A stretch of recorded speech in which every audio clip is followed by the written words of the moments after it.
with the Upton CBA. Welcome, everybody. Thank you for signing in. If you haven't signed in, Helena would appreciate it. We'll get started right off. The first one on the agenda is the special permit for 88A Main Street, an application by Peter Schraff, if I pronounce your name, Schraff, if I said it, I apologize. Looking for a special permit. You want to just in plain language explain to the board what you're doing? Sure. So I own 88A and 88B, which is right behind. Right. Yep. Purchased 88B a couple years ago, 88A about 10 years ago.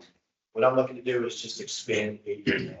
So basically going straight back, with a little bump on the side just to kind of break it up so it doesn't look like one long complex type thing. Yep. And it just puts me closer to 88B's lot. If you happen to own any. So I'm asking myself permission.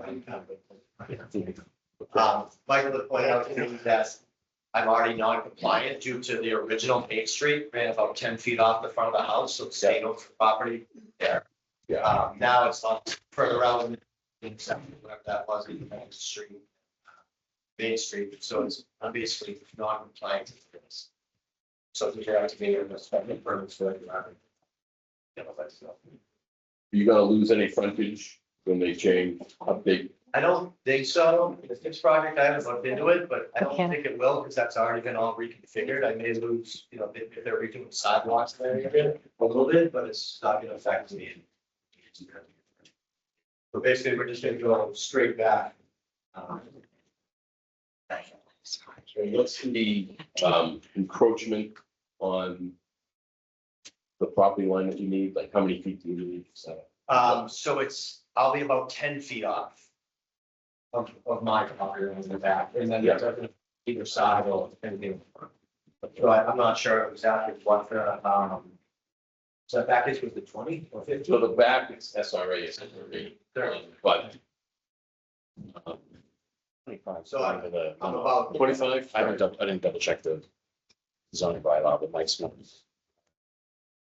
Oh, no, it's front, sorry. Yeah, front's 25 and back is, I thought. That's how I put that in. Yeah. It's a unique situation because you are Yeah. that person. Yeah. And we've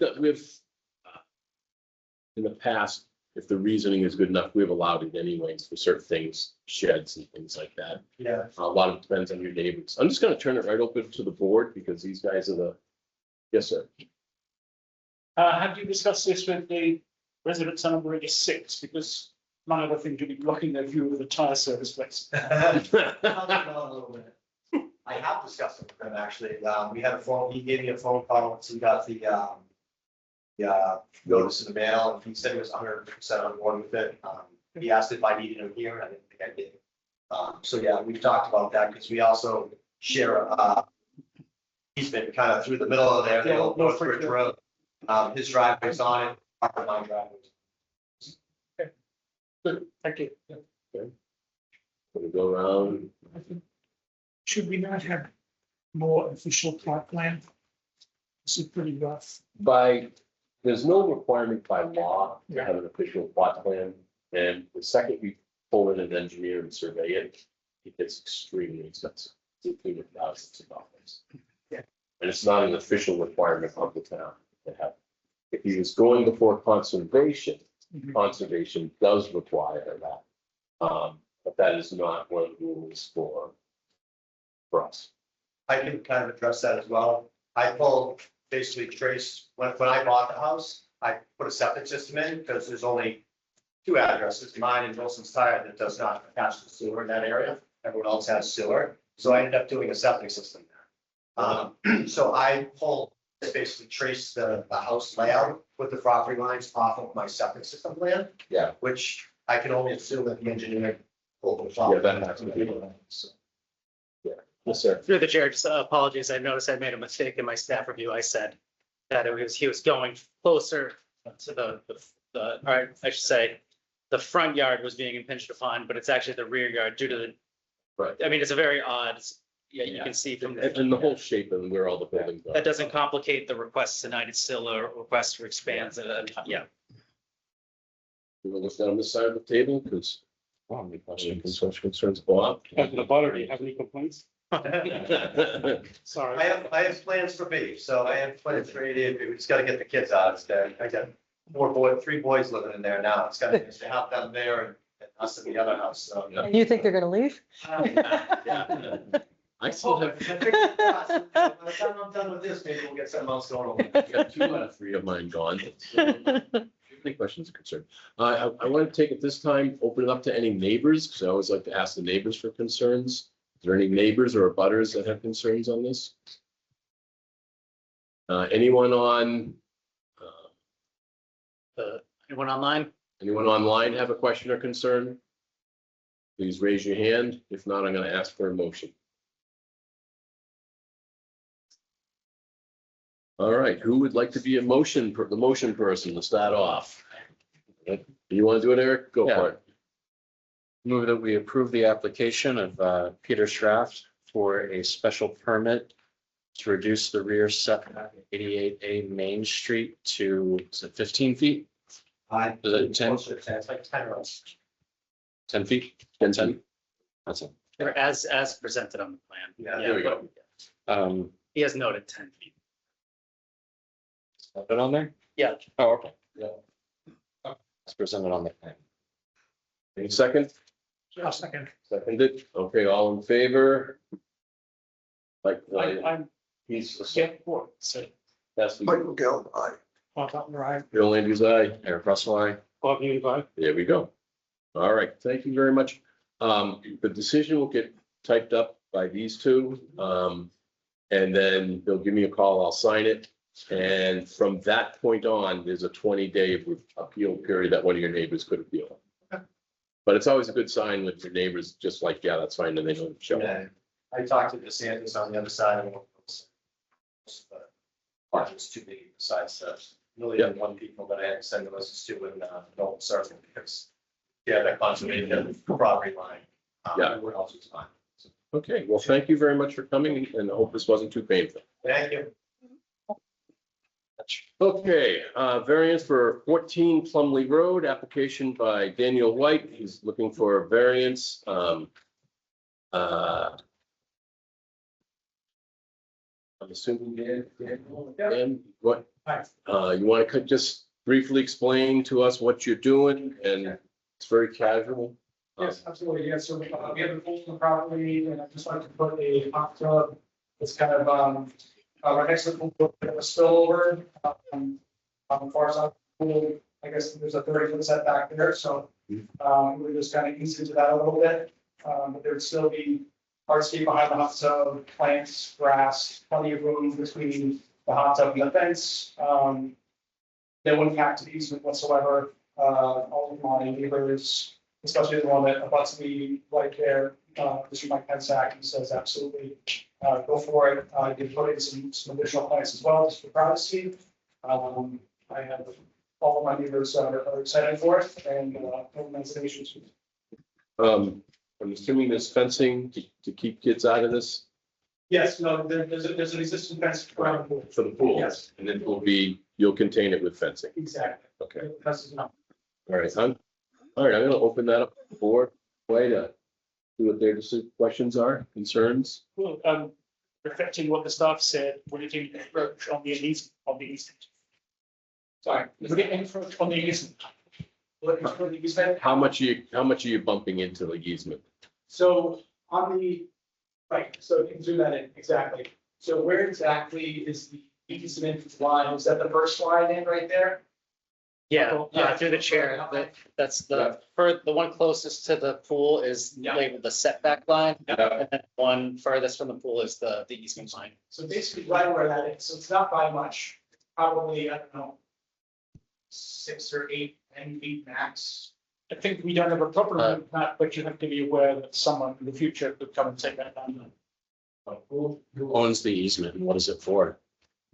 So through the chair, I could step in, unless you know better than I. I believe it's a drainage easement. That's what I would have assumed, but I tracked down the subdivision plans, and the subdivision plans make no reference as to what type of easement it is. Yep. There are a number of easements throughout the Brookside, I think this is the Brookside subdivision. Those easements are specifically noted on the subdivision plan as being a drainage easement or a temporary slope easement or something like that. This one is left completely unnamed, just says easement. My best guess is that it is some sort of reserved future right to occupy and pass for the potential of expanding the subdivision. Because also, if you look at that on the other side of the property, onto the neighbor's side. Yeah. It is the exact same length. I think it's like 25-foot easement. I probably can scroll down and find out, but 50 feet is what you would dedicate for a roadway. Yeah. And if I don't think it shows on this plan, probably doesn't, but directly across the street on Plumley is a paper road, which is now a building lot.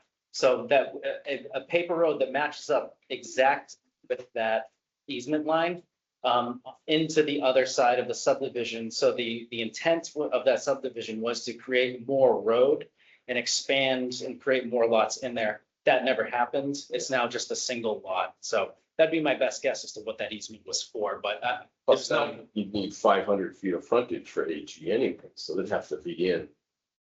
So. Not 500, but yeah, Frontage? 70 feet, 2 is that what we have? Yeah, but anyway, so based on how it's set up, I would assume that that was supposed to be a road, or they reserved the right in order to maybe buy St. Gabriel's property when it wasn't going to be St. Gabriel's, right? Yeah. And potentially expand there and make more of a subdivision. Obviously, that never happened. I doubt St. James is looking to subdivide that property currently. Actually are. Oh, yeah, it's not, yeah, they are, but not, Not there, though. not there. Little different spot. They're trying to get 2 more lots out there. All right, I'm gonna open it to the board. I'll start with Mr. Bob. Any questions, concerns? Well, if you do move on to the right of way and they have to do something, you be prepared to move it or move it over, or if that ever. Yeah, I mean, my pool's already there, and you can see it's like kind of already within setback a little bit already. So I mean, I guess you can move it if you have to, probably just do it, but. The risk is very small. Yeah. That's what I was going. Can we put that in the motion? That if it's, I don't think so. you don't think it's needed? Well, I don't think it's up to us to enforce private easement rights. Okay. I don't think it's on the power. Okay. Yeah, I was asking it just so he's aware. Yeah, I know, but it's just a house that got put over big. Yeah. Yeah. Anyways, look, I want to look down here, make sure all of you have any questions or concerns, and I want to open it up to the audience. The only question I have is why don't you put on the other, hot tub on the other side of the, It's a little bit encroaching on where our deck is gonna be. We also plan to put maybe a bathroom over there. It would just be too tight. So that's why I'm here to try to get it on that side. But it's not, doesn't change anything about my lot. There's still plenty of room there. Even with these. Are any neighbors, I want to open up to any neighbors or butters that have any concerns about this? Is there anyone in the room that? I think there was one online. yes, Some speak out or raise your hand so Mike can get you up on the audio so we can hear you. can you hear me? Yes, barely. So my name is Michael Pensack. I reside at 16 Plumley, which is the direct abutter to Dan White's property. And I just want to mention that I take no objection to his project and there's no comment. I fully support it. Thanks, Mike. Thank you. Well, that's always a good point. It's always helpful. You probably owe him a case of beer, but that's okay. You can drink it in the hot tub. Dip in the hot tub. All right. Are you gentlemen ready for a motion? No? You want to make this one? Sure. Motion to approve the variance for Daniel White for the installation of a hot tub. With a variance from the minimum side setback as shown in the plan provided the application. Okay, seconded? Okay, all in favor, Mike, Bill, aye. Want to put the right? Bill Andrews, aye. Eric Russell, I. Well, these are, There we go, thank you. Just be aware that you really want to pay attention to the electrical connection for hot tubs. The electrical inspector makes it one bugaboo. John is a very safe guy, but he really wants to make sure that the hot tubs are particularly well wired. Yes. So don't cut any corners there. Keep yourself safe. Same thing, oh, and this is a variant, so make sure that this, I should have said it the other one, gets recorded at the Worcester County Deed Office up in Worcester. He'll probably have these sometime next week or the week after. We'll get signed. 20 days from that, he'll have you pick it up and they can give you, or Elena can have, and get it registered with them. They do actually charge you to register it, but it must be registered. Okay? Okay, thank you very much. Okay. All right, next, special permit for 162 Milford Street, application by Robert Matuza. This is for a special permit. This is for the warehouses that showed up. Ms. Matuza, you want to explain to the board what's going on? Yeah, so, U-Haul moving 13 of it's not here in the town. Trying to do all aspects of U-Haul, which I've been doing all along. We had done, rented trucks, trailers, trailer installations. We're doing U-boxes, which are like pods. We were storing those in the back of the building before the canvas company was renting out there. So we were doing that kind of stuff there, and then obviously being in the main with storage, I had the opportunity to get these are portable, movable, relocatable units. And I had the plan drawn up to show me where I put them on the lot to where it would make sense. But we can keep progress of move a lot of fire or anything like that. So that's my plan for now. And in the back of the building now, we have that as warehouse space. That's being rented out by a company. And that's still their equipment that they use to run their business. So what is the encroachment on that? I believe it's the left-hand side there, these new units. Is that where we're in trouble with the setbacks, or is it? I don't believe there is a setback issue through the chair, unless you see it on the plan here. Okay, so it's just a. It's just for the use. Yeah, special permit for the use. I'm gonna open it right to the board. Yep. I'm just a ringmaster here, that's all. It just occurred to me. Yes. So a couple times ago, we allowed furniture restorer to move from Rimfam, and I'm a little vague about where that is with respect. Yeah, right across the street. Okay, so it would be a problem. It's not adjacent to No, the it's set up, which might have changed its. Yeah, I mean, I do have questions on it, but I'll ask about hours of operation. Because I know we've had complaints at the other one. But the people bought the house after the storage was in, and it's like. But yours is not really much for residential down there.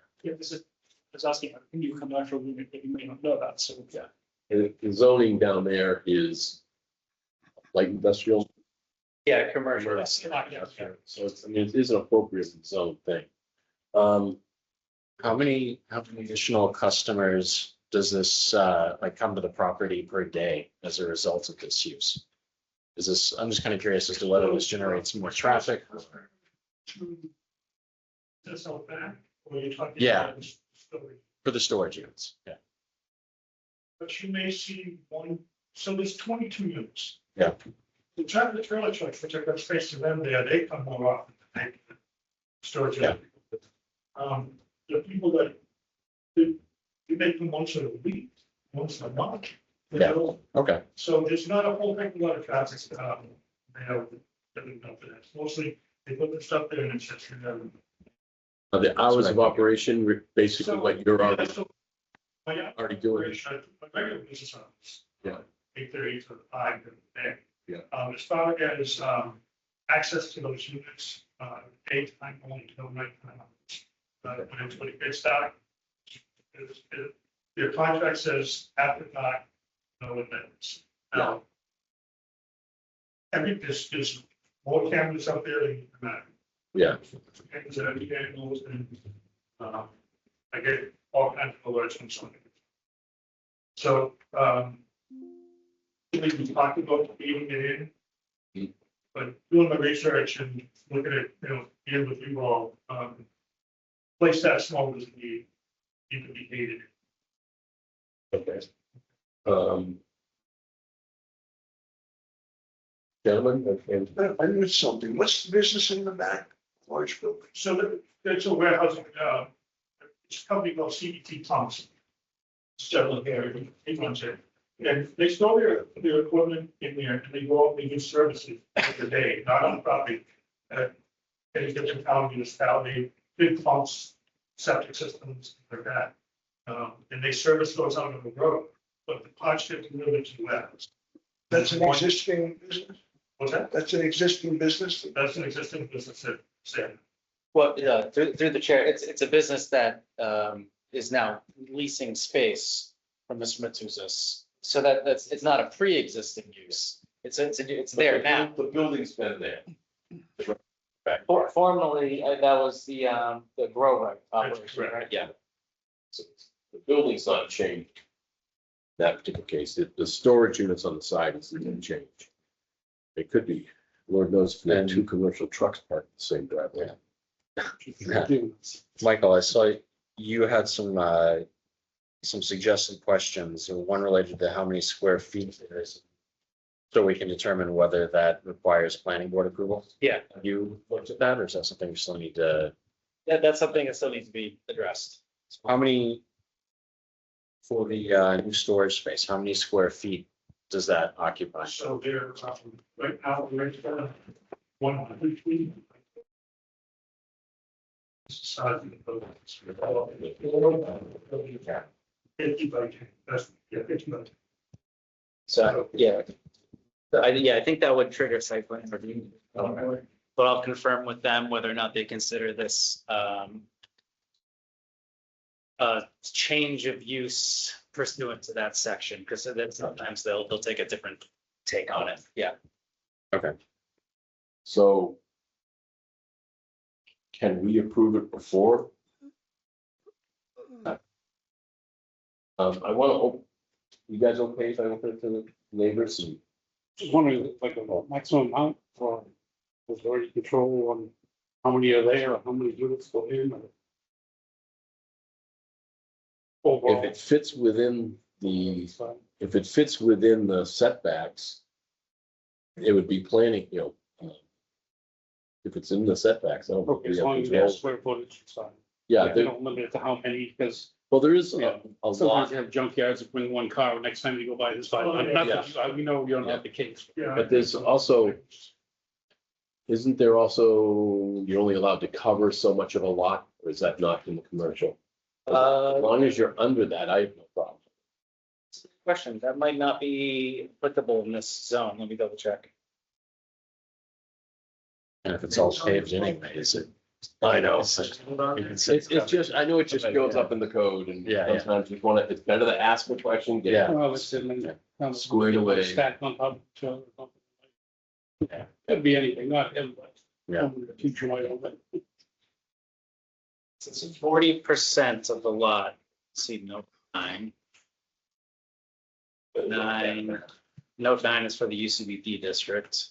So that is, oh, no, that's note 9 is, well, this is 40%. okay, and he's got He's got a a lot, lot of space in the, yeah, he's got a lot of space up back. He's not That's- gonna- that's building coverage space. That's not lot coverage. Okay, so it doesn't include, driveway Okay. pavements, yeah. I'd like to open this up to the public, maybe see if there's any concerns from the butters. We always like to hear. Nothing, okay. Mike, Michael, I have one question on here. You should ask, is there any new or proposed lighting for for this area? We've added the storage? It's already there, it's already been there, Okay, it's all lit up on the side all night Yeah. long. okay. Does that implicate planning board if he was to do new lighting or? No, not necessarily. It's just when it comes to business uses, there shouldn't be any light spillover. Yeah. So Yeah. being mindful of that. So if you're illuminating beyond your property lines, just be aware of that. Downlighting, basically, Yeah, is what we want. You could potentially be cited for that. Yeah, like the chair said, just make sure it's shining down and not illuminating your neighbors. It's actually like a light accent. And it's motion. I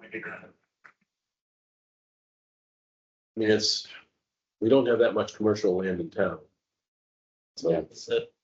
this is it, and encourage business, so. Yeah. And are we ready for a motion? Bob, you haven't given a motion yet tonight. You want to have turn at it? Sure, I make a motion that we grant a special permit for 162 Milford Road for use of self-storage outside and warehouse inside. Second. Do we need to make it in addition to the car sales or? Full change? I mean, you're approving the use on the property. I don't think you need to address the car sales. I mean, that's a good point. I don't want him to be precluded from it. You're not eliminating that. That's what Yeah. I want to make sure. Yeah. Okay. Moved and seconded. Second. Mike, how do you vote? All right. Bill Andrews, aye. Eric Russell, aye. There we go. Not your night tonight. Sorry. That's all right. Okay, all right. Thank you very much. Same thing with it getting registered at the deeds, 20 days. These two are fantastic about helping you out with all that. And we'll get it taken care of. Okay, thank you very much. Thank you. All right, special permit for 9 Mechanic Street, application by Kevin Todd and mispronounces Shannon. Porch. Okay. Requesting a special permit. Basically build within the setbacks for a pre-existing non-conforming structure. You want to tell the board what's up? Okay, excellent, perfect. Yes, so clients are hoping to add a small mudroom addition to every foyer. They're making it on the side of the house. And there's an existing porch there, sticks out about 5 feet. The house is currently 29 feet away from the front property line. So we can't put this 40 feet back required. We cut it back as far as we can, to about 39 feet for the main body of the addition. And then we have a covered entranceway that improves what exists there by about 6 inches. Not much, but it's still a little bit there. And we can't set, because of the steep slope on the side of the house, it's really not really possible to pull that addition any further back. We have to do retaining walls for striping grades. Yeah. And in essence, we have to push that main body of the front wall back any further. It would be A, too small, and B, past its front door. Makes it irrelevant to the possibility, which is why we're requesting approval of this special permit. Okay, Currently, what's there is an open deck with a large roof on top of it. So it's already roofed over, we're not doing anything different. Except maybe closed space and making it 3 compliant. okay. Gentlemen, I'm going to open it right to the board right away. Any questions, concerns that you have?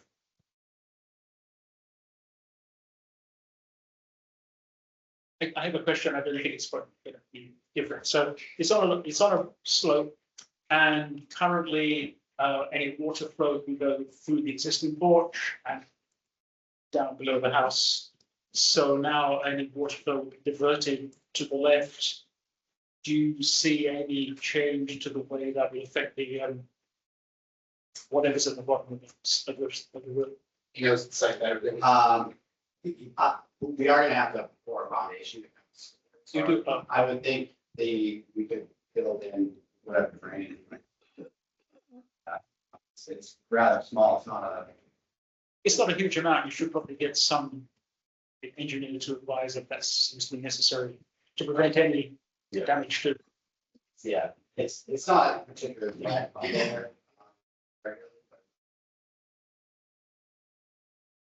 Okay. Now it's a prevention's worth a pound of cure. You know, throwing in French drains, you got a nice hill there that you can French drain it and pop it out to daylight. You wouldn't need pumps. It's always smart throwing a little stone in there and there's a lot of different vapor barriers. It will save you from moisture issues later. Yeah, I know that, it's higher. Yeah. There is drainage. Yep. Existing drainage piping. I know the go call tied in the industry to say it exists. It is now currently roofed, so it gets runoff from the front yard. Yes. Down there, and it's going to get the same amount, exactly the same amount of runoff. Yeah. Just going to the foundation, and that foundation is unoccupied, it's just open to the exterior, with an outside gate and storage only. The money is on. It's so close to that. You're aware, which is The gutters run down into the ground, some sort of like. Any other questions or concerns before I open it to are there any abutters or concerned neighbors? I'll make sure we give that opportunity to everybody. Anything online? You can raise your hand and we'll call on you. Just give you a minute.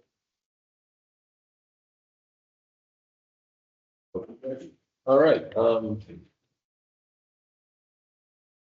Michael, you haven't had a turn to make a motion tonight. Would you like to? Motion to approve a special payment. yes. Special payment for Kevin Todd and Shannon Corrick at 9 Mechanic Street to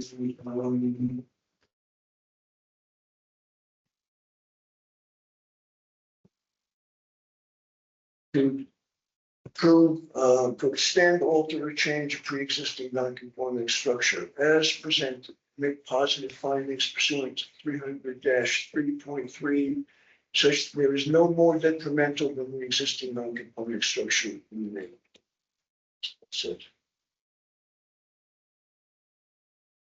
And it's built according to the plan submitted. Second it. Okay. Williams, aye. Eric Russell, aye. Hughes, aye. Okay, thank you very much.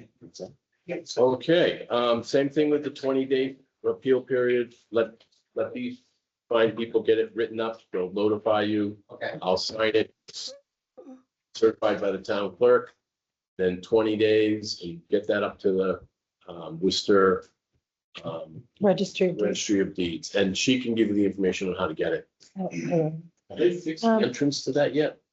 Because like you had to know it. The drainage is not a Entrance to what? contingent. Registry of Deeds. Oh my God. I When might go in separate. Yeah, so we will. Yeah, when we bought our house here, there was substantial work going on in the registry. And it was, Okay. Okay, and then you can apply for your building permit. Yeah. Okay, very good. Thank you. Okay, well, we're moving along, very organized tonight. Okay. Special permit for 73 Crockett Road, AKA 74 Crockett Road. Application by Kathy Kessel and John Dennis, requesting a hearing to revoke the special permit. And I'm assuming this has something to do with the town's new language that was approved at town meeting. Yeah, and then, Ms. Yeah. Kessel's on the line. Oh, yeah, I see her up there in the sun. Ms. Kessel, you want to discuss what you're hoping for us to do for you? Sure. My husband and I were issued a special permit to rent out our guest house at 74 Crockett Road in November, and subject to it being modified to reduce it in size. And we're asking for that special permit to be revoked based on the changes to the grandfathering clause surrounding ADUs. My understanding was that in March, the planning board, I guess, voted 5-0 to recommend favorable action at a special town meeting for the adoption of a proposed zoning amendment change to the grandfathering clause. And that was voted on at the annual meeting on May 7th, and that was approved then. And so based on that, the new language basically says any ADU approved by building permit, special permit, or variance in existence prior to the adoption of this new bylaw is to be treated as a protected use ADU, regardless of area, height, setbacks, size, or any other feature that would otherwise be non-conforming to existing requirements. All right, well, thank you very much, and I was pleased to see that come up at town meeting. Because I think this was the case that caused it to be that town meeting. Yeah, truthfully. Yes. So we've known this has been coming for a while. I'm gonna open it right up to the board right away. Just as a FYI, I think it was approved almost unanimously at town meeting. Last night. So I could have had 1,000 on this. Kathy, I assume you'll be coming before us again. Am I correct in thinking you'll be coming before us again when this new bylaw was endorsed? Okay. Oh, what do I have to do? Tell me what I have to do. I'm gonna go to the mic, yeah. Through the chair, she won't have to come back to this board regarding the ADU.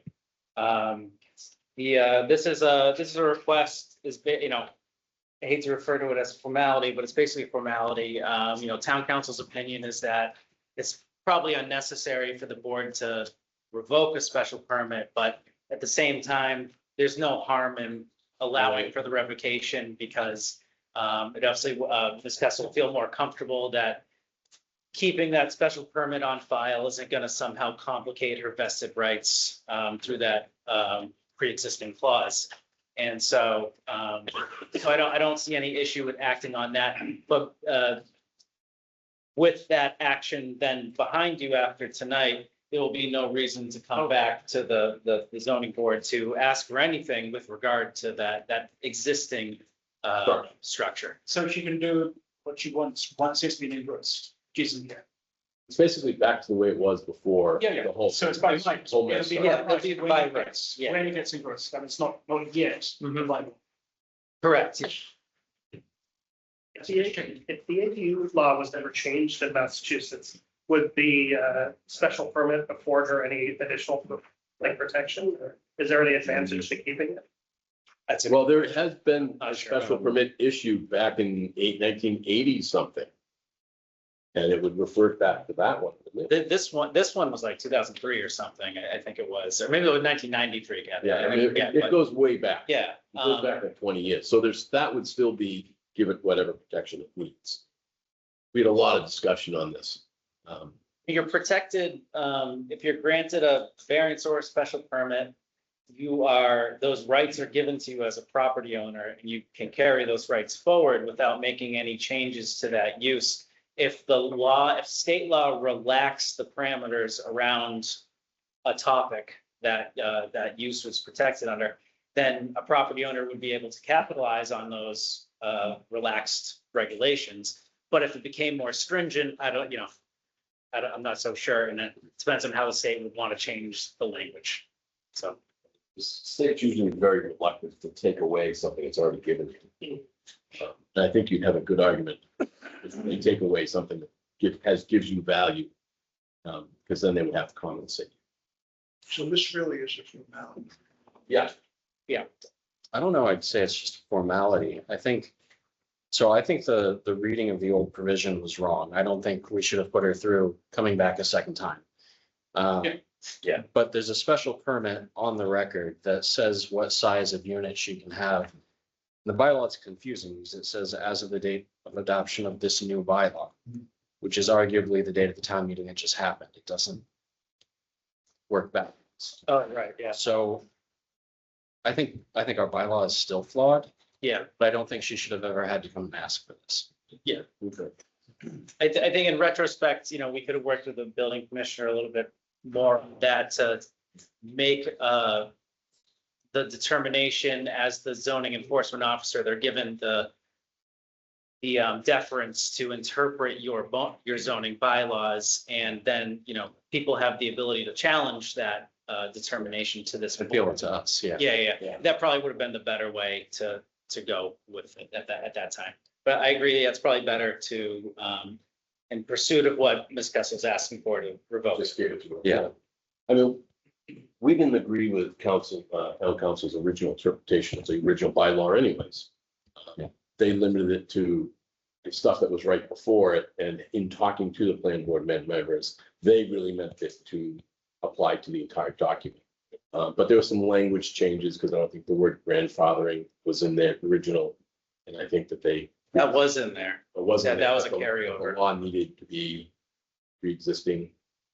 Yeah, that wording just needed to change, if only just to be consistent.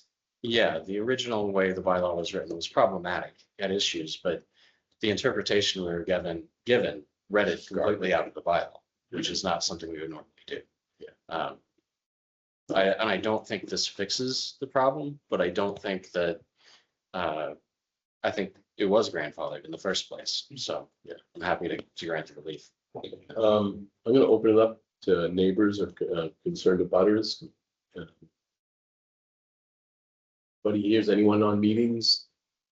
They got their hand raised? Eric, I'm gonna give this one to you for the motion. All right. I don't know if I had a suggested motion for this one, because we haven't done our Yeah. application. Oh, yeah, you have. First one ever. I don't know how many. Did I? I don't Yeah. remember writing it. You did. Sample, yeah. Right. See you, Mike, you're better than you thought. Move for a vote for special permit issued pursuant to section 300-7.6, decided by the zoning board of appeals on 19th, 2025, and recorded in the registry of deeds on December 5th, 2025, in book 73004, page 228, pursuant to section 300-3.1 of the zoning bylaw as presented. It's a good motion. Okay, I second. second it. Michael, Aye. Right. Bill Andrews, aye. Eric Russell, aye. Oh, he's like, There you go. Okay, thank you very much. Sorry you've been through all this. It's been a That's long okay. haul. Thank you very much. Yeah, welcome. All right. Do a lot already tonight, so that's good. Okay, so now our perennial date. This is opening the meeting for the comprehensive permit for 45 Milford Street. I think tonight's focus was traffic. And I see a few butters here. Am I? Civil and storm. I'm sorry, civil and storm. Sorry, I saw Stan Tech and I thought. I did read all the stuff. I'm just tired. Okay. Behind on it. You want to speak Yeah. first and we'll go through the regular thing, or just one chunk at a time each night? Yep, I can give a quick update. Yeah, good to see everyone. Since we last saw, Stantec issued a review letter. We've had some time to review it. We're working on it. We're hoping to issue kind of a new set of plans, updated, and as well our response letter within the next few days. I have spoken to our engineer, Peter is here to answer any questions. He has gone through it, and I'll let Dave, speak to this, but no major concerns, a few different calculations, a few different things that you want to update on the plans, but we're in pretty good shape. So I'll let Dave kind of take us through that, and then if you have any questions for us or Peter, we're more than happy to answer. And then the other big update from last time is obviously we I worked with Mike, we both worked on the kind of sidewalk question that was lingering over the last time, so. I mentioned that Mike sent out a nice email saying, and pardon me for wrong, the sidewalk is basically going from what the state's putting in. Is from that and basically south on 140, which does not give a sidewalk connection to the TIP project that's downtown here. Correct, yeah, Mr. Chair, that's exactly right. The reorganization or slight realignment that's happening on Prospect Street, which is the intersection in front of this property. The state is doing what the state does with new TIP projects and is, giving it all the treatment that they are trying to add to the roads, sidewalks, bike lanes, that sort of thing. So in that very small geographic area. So that's a separate TIP project than is what you mentioned for the rest of 140. Because that TIP project, as I mentioned last time, ends at Brook Street. And then there's a 1,000 linear feet of gap between TIP projects, which it translates to a 1,000 linear feet gap of sidewalk. Because the state did not connect those two TIP projects and identify the need to connect those sidewalks. So you're going to have sidewalks that go nowhere for a while and in that area. I did reach out to DOT to identify this on their behalf and say, hey, you have sidewalks here. We have this 40B coming in. It's going to give us 27 units. It's great that you've proposed sidewalks in front of this property because they'll need it, but they don't go anywhere. So, can you please, add to your agenda, your future projects, connecting those sidewalks? They did respond to me indicating that they have now added that to their pipeline, the connecting of the sidewalks. The unfortunate part is obviously, who knows when. How else does this now obviate the need to consider Brook Street as alternative? That's up for the board to discuss. Yeah, I was hoping maybe we go through civil and stormwater while we have Dave here, and then maybe we jump back into that conversation. I know Kevin's here, he'd like to talk about it. There's some neighbors, I'm sure that. No, absolutely want to do that. I just see some of the neighbors and the cutters, and I know that that's one of their probably pressing concerns. For me, from a safety viewpoint, it's one of my pressing concerns. But we got you here, Dave here, so let's do civil. Want him to speak? Yeah, Dave, go over his findings, and then if we have questions for Peter or us, then we're happy to answer them and talk through it, so. For myself, I can put a mental note in that the sidewalk that's gonna go south on 140 should help with those sight lines. So, Quick dump question, state allow you to pay for by the town or they get across? That question has occurred to me. I've not addressed it yet with the state because it occurred to me, all right, now that we have it identified as a plan, would the state allow the town to do that work on their behalf? Maybe they would, maybe they wouldn't. But, it's also, do I put forth a plan to get funding to pay for state improvements that the state will do? Will they let us do it sooner than the state would? That's something I need to find out. I don't know. Yeah, Just something, just don't want. that's new. Sidewalk. Yeah. That's new territory, so I'll have to figure that out. yeah, it's just, I would, okay, Dave. You wanna hit any highlights or my main thing is, I'm sure red flags, the most concerned about, I know a lot of it was you wanted some put into the report, things like that. But what's your overall impression and what are the things that we need to work on? Okay, no, great, evening, Chairman and Board members, again, Dave Glenn from Stantec. I did a peer review of the civil site stormwater components of the submission. And then provided a letter dated May 7th, addressed the civil site stormwater aspects of the submission by the applicant. I won't go over every point in the peer review, if there's certain items obviously that the board wants to discuss, I'd be happy to discuss it with the board.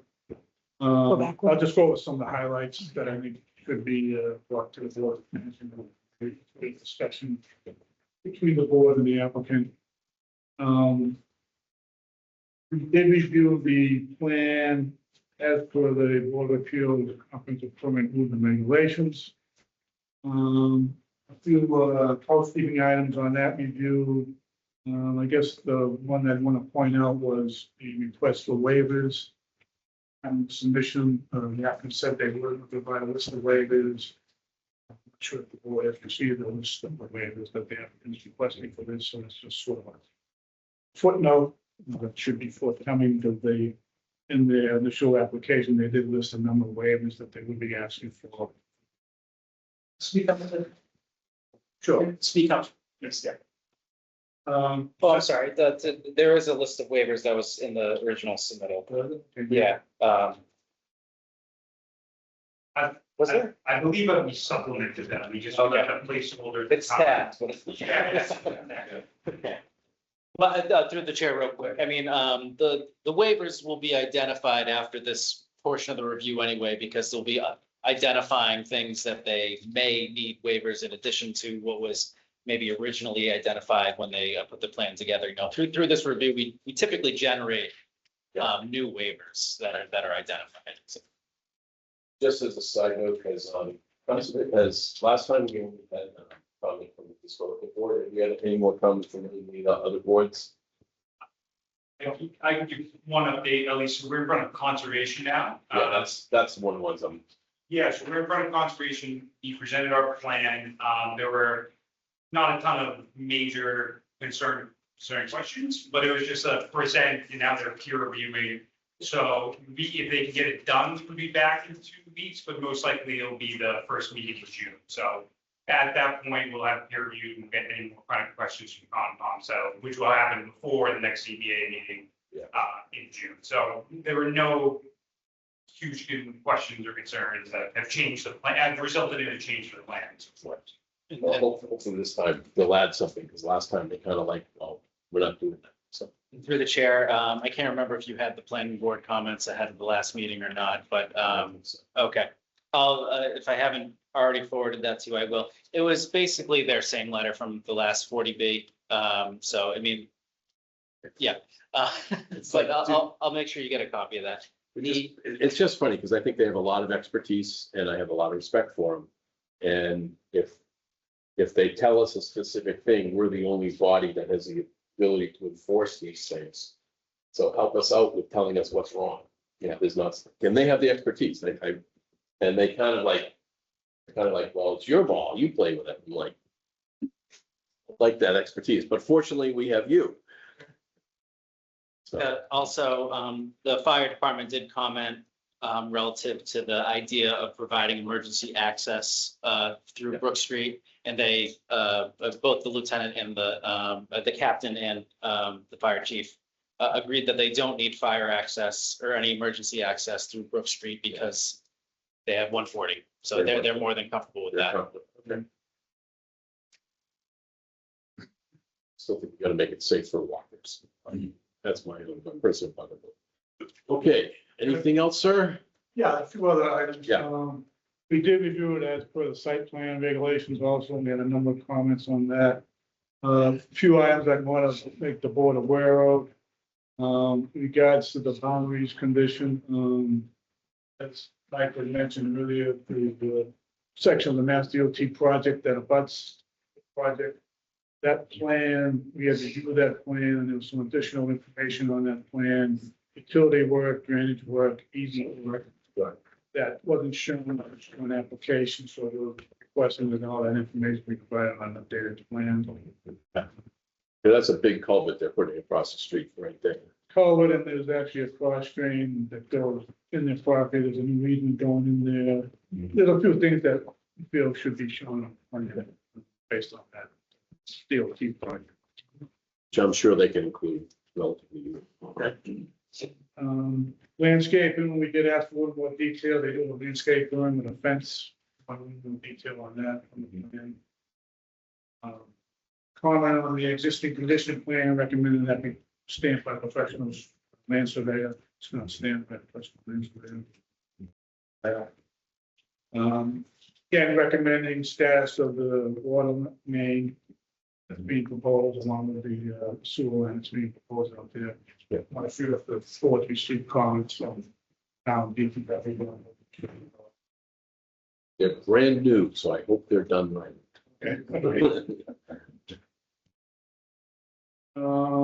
We did have a few comments on they provided fire truck movement within the development itself.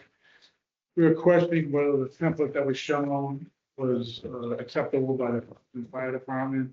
Because there wasn't actually a template shown, but they were showing the training movements. And then we had some concern about access to 2 of the buildings, where the property was laid out, and the roadway itself was laid out. And then location of fire hydrants should be addressed also.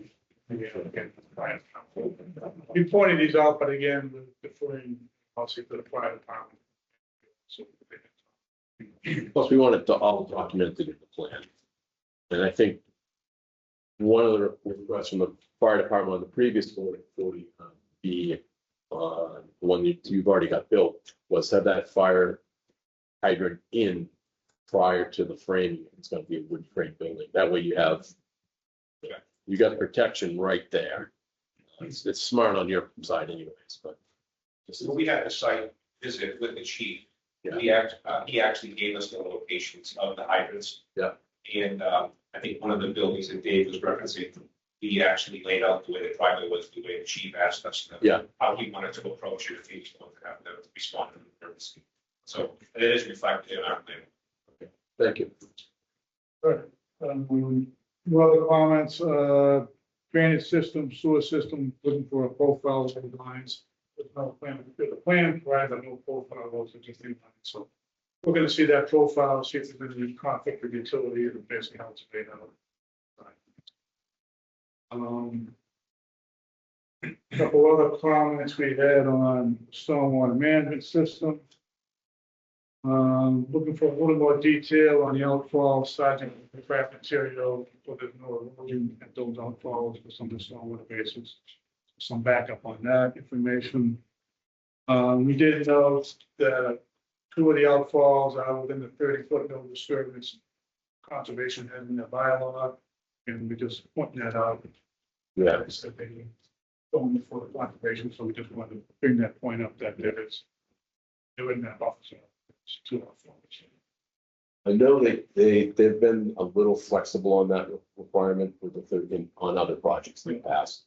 So hopefully, I really want conservation to chime in with specific recommendations.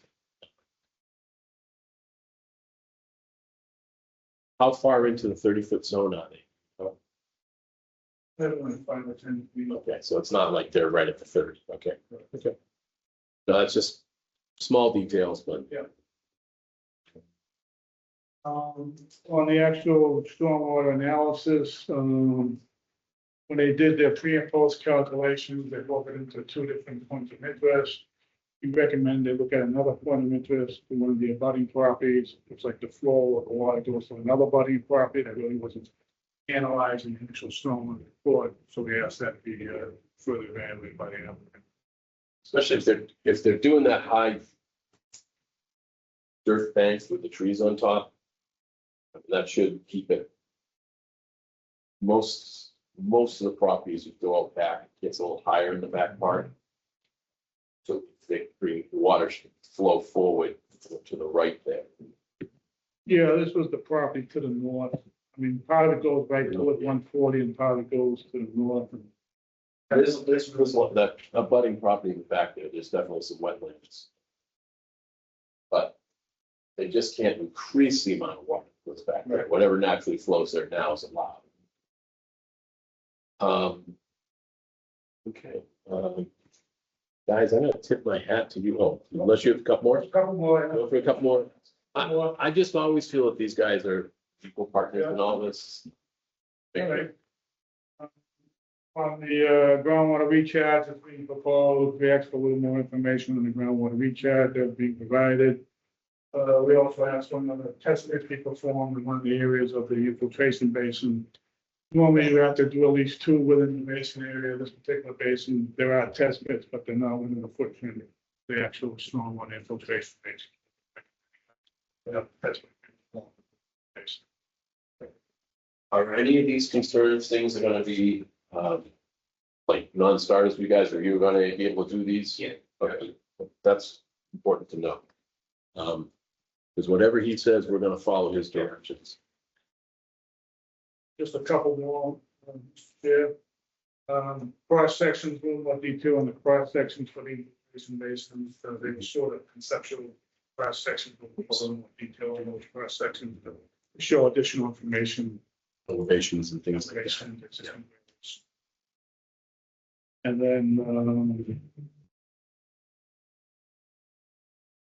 another question on water quality volume, we just asked for them to confirm the provided water quality being provided from one of the basins is actually what they said in their report, with a discrepancy there possibly in that.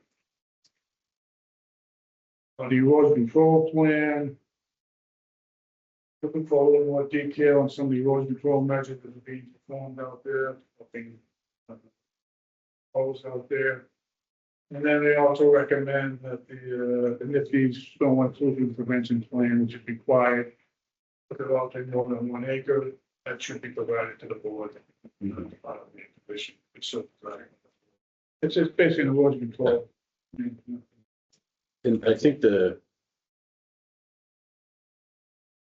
are these condos, or are they gonna be, the condo association rules should reflect that there has to be a maintenance plan? And we're gonna want, at some point, a copy of the condo association rules. I know we're not there yet. We'll want that, so. And the last item was on the O&M plan, we asked for some additional information on storm scepter system and infiltration system. And drainage outflow will be included with them. I'd be happy to answer any questions before the. Well, I think what we're gonna ask is, speaking, I don't want to speak to you guys, but as they change that plan to update it to your concerns and put the things in there, we're gonna want you to help us double check, make sure that everything is the way you like it. That your current concerns are appropriately included into the final drafts. Because you know a lot more about the civil engineering. Gentlemen, I'm gonna turn it right over to you guys, and any and all of you can ask questions. I'm giving you a shot today. I have to think. Well, he's really detailed, and I like that you gave us a letter ahead of time so we can read it. That was good. You guys are on top of stuff. Yeah, I'm impressed. Through the chair, these items that are discussed, they don't, assuming they can be addressed by the applicant, which it seems like they can be. Addressing them doesn't sound like it's gonna cause any significant design changes to the site. Is that fair? Mostly it's more details. Yeah. Which is. The details to ensure that the infrastructure that's going in is going to work, obviously. So that's, but as far as, the layout, the design doesn't sound like it's going to change much. No, that sounds correct to me, yeah. Cross sections of drainage ditches and retention ponds and, clearly delineating what materials go into it, so you get the proper infiltration to the ground. The chair, if these are the items, I highly doubt, it doesn't seem like we're heading in a direction to include many, if any conditions at all with regard to civil and stormwater, but obviously we'll see how they can be addressed from after tonight. Well, once you get some plans, the condition would be that you follow the plans. Yeah, that's Well, that's the one big condition of the decision. Yeah, There still remains a disagreement. exactly. Yeah. Does that sound good to you, sir? Sure. So, want to make sure if you guys have more questions, concerns. There are gonna be similar drawings to the previous 40B. Yeah. See the idea? Mike's got a More big detail. set, in the office, that I strongly recommend going up, taking a look at. It's actually helpful to walk the site too, so that get a sense of where it all is. Especially with people's concerns and stuff like that. Yeah, but Mike's got the big set plans. Actually, I think you On mean, the site, they should probably let us know. oh, Because oh my the town God. project, they have completely taken that entire thing. that's not even funny how much they've taken that over. I mean, they borrowed that and man, they've moved in. But they're almost done, aren't they? Well, there, the road is heated up and now the culvert's heat is moving. So it's actually like there's no whole like player on site now, so it's. I was shocked with how much equipment they had in there. We were too. Yeah, I mean, We never even came. I'm surprised you didn't say, Yeah, hey, they're charging us full cost to bring the water and sewer off the road. which kills me because, I mean, what would it cost for them to have rented that property for a year? A lot. A lot. About the amount the sewer and water line would cost. Yeah. Yeah, but I feel your pain. I think my permits for sewer and water for one place was $12,000. And I've been complaining about it for 2 years and I'm still complaining about it. They did agree to do that one testament that David's asking for those. Lucky about that. Well, they got the equipment to do it. Yeah. I just remember a certain up the night that needed a piece of equipment. He happened to have a Caterpillar key and there was a piece of equipment there and he used it for half a day. Our kids. It was like, oh my God, gotta love small towns. He'll be fine here. We're friends. Okay, you guys don't have questions, concerns. Do you have anything more that you want to present tonight before I open it up to the neighbors? And then I want to have a discussion about the sidewalk so that what we decide gets put into that. I don't think we have anything more to add, you know, to David's stuff. We got the letter and we definitely intend to Check take those. care of that letter. Okay, I had asked Peter to leave a couple of things for David to see, just left a few more tonight. yeah, so you can catch a couple, give him some. All right, Just tease. But yeah, no, I think we did want to talk about the sidewalk. I mean, as you can see, the neighborhood's here. The Yeah. neighborhood, I believe, is here about the sidewalk, so. Yeah. I think it's Yeah. pretty important. That's why we wanted to start off with you, but you know, we wanted to talk about that. well, so we can send Dave home. Does any of the abutters have concerns with the stormwater and the engineering report that have come in?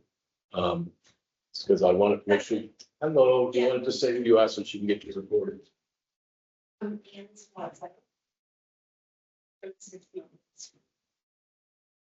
You're across the street, if I remember, correct? Yes. Yeah. So, my concern is we are in an area surrounded by wetlands. Mhm.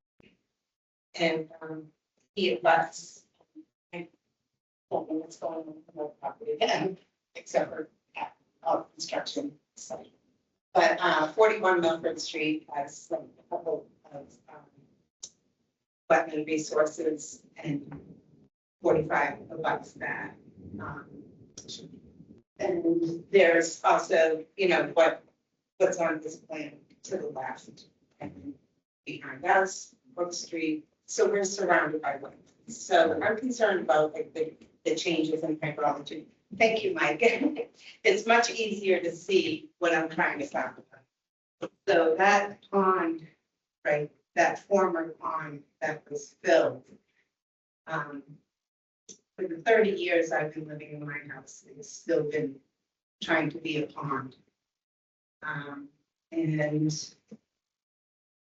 I'm just concerned with adding like, you know, this big building, these big buildings. I'm not an engineer. So in my mind, it's like you take a bowl of water and you put a rock in it. Where's all this going to go? I know you have the detention ponds and all those other things to mitigate that, but is that just for what's going to come on of your buildings and your parking areas and things like that? Because this isn't a new issue with us, you know. This goes back 20 years.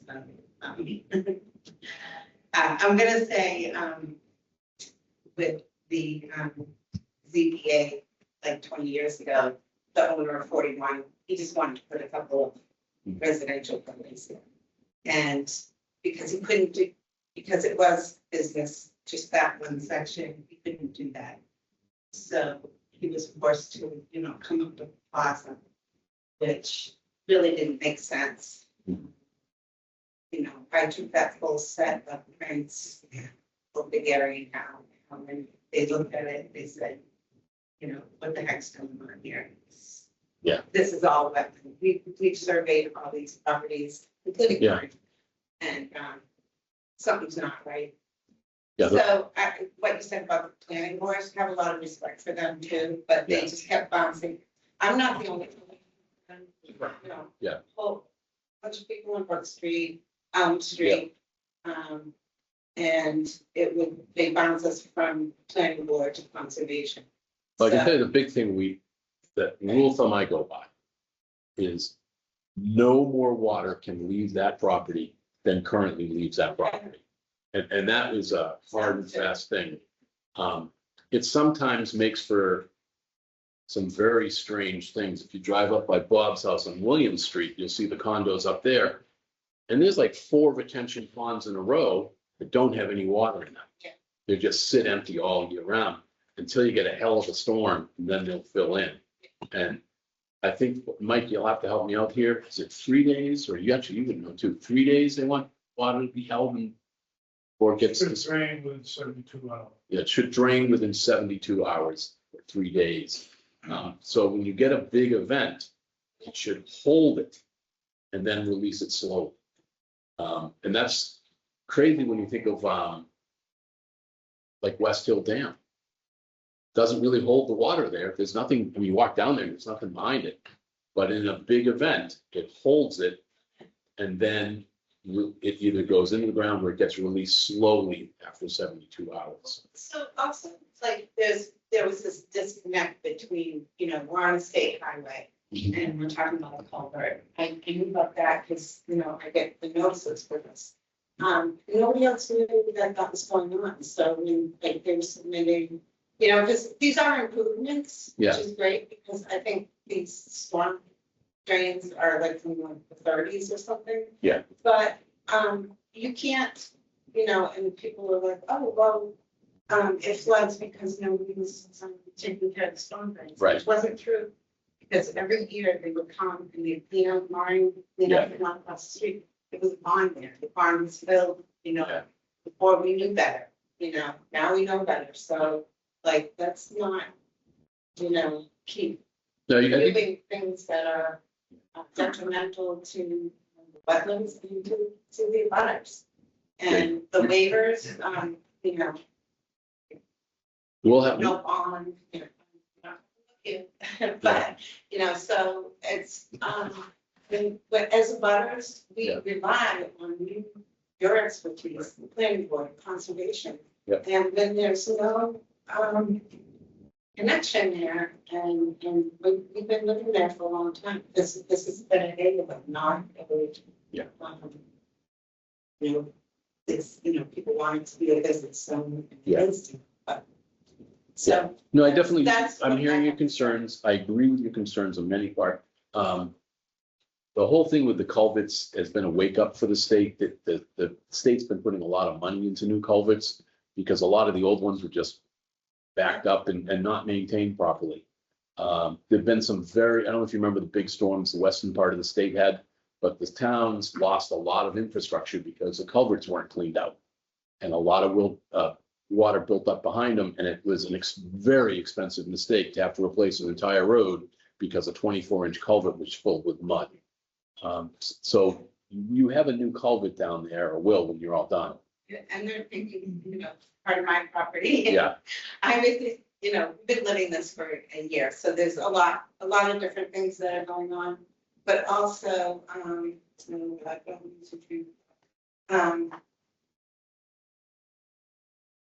where the pond was, I mean, that's just, to me, that's still where my house and 38 are, that water, it goes back behind us. So there's a whole network of, and when they were doing the pump station, I mean, they had a generator going for 6 weeks pumping water out. We're in a drought, you know, so Yeah. what does Yeah. that tell you? Yeah. But remember that we can only mandate Oh, things on this property. Okay. We can't mandate that he do something down the street. It's not an island, is what I'm saying, Yeah. so let's like Yeah. really be careful about what we're doing, and, what I was gonna say was back, several years ago, when I gave the plans to Gary County, it said the elevation was going to be higher. When that picture of the flooding on the road, Mike, I don't know, so go back. That got removed, no, yeah, so that, it was saying that when the elevation is higher, that's gonna come out to the street, because there was still fencing there that they had to remove. That was coming and icing over, so hopefully whatever they're doing on 140 is gonna improve it, but when you look at 45, it looks great, but what it abuts is, Yeah. it's swamp and pond that was no good. Yeah. Great. Well, this is why I like, David's been around for, I don't know, how 5 years we've known him, maybe 10. And this is something that Stan Tech does. It's oddly, we pay him, but he has to pay us to pay him, and he's our hired gun. And he can answer any specific questions that you have. But he's our expert that we bring in to help us understand their plans to make sure they're good enough. And he will be double checking all of that. Then also, we're gonna have Governor Landon, so it's Yeah. like, again, to simplify, what comes up must come down. So, we are in the ball. Yeah, I don't know, like for myself, who, like, Governor's Landing has been theoretically coming for how many years? Mike's smirking there. How many years, Mike? 20, right? 20 years. It's coming, 20 years. I was young. But no, I said 20, not 30 though. yeah, oh gee, from my good friend here. Hoping to retire before it happens. No, like, I just want to say too, like in 93, when I moved in, that available retail was like a very old, like for sale sign. Yeah, And before we bought our house, I asked Martha Williams, what's up with that property? And Yeah. She said, nothing's been going on. yeah. So anyhow, that's all I have to say for tonight. So if you want the real horror story, 4 feet of water going over 140, 4 feet at the pizza bar. Yeah. That was the hurricane of 38. So everyone in planning has to kind of keep in the back of their mind, that's the big events. That's what we have to think about. But we will stay on track of it, and you can even come into the office and look at the retention pond plans.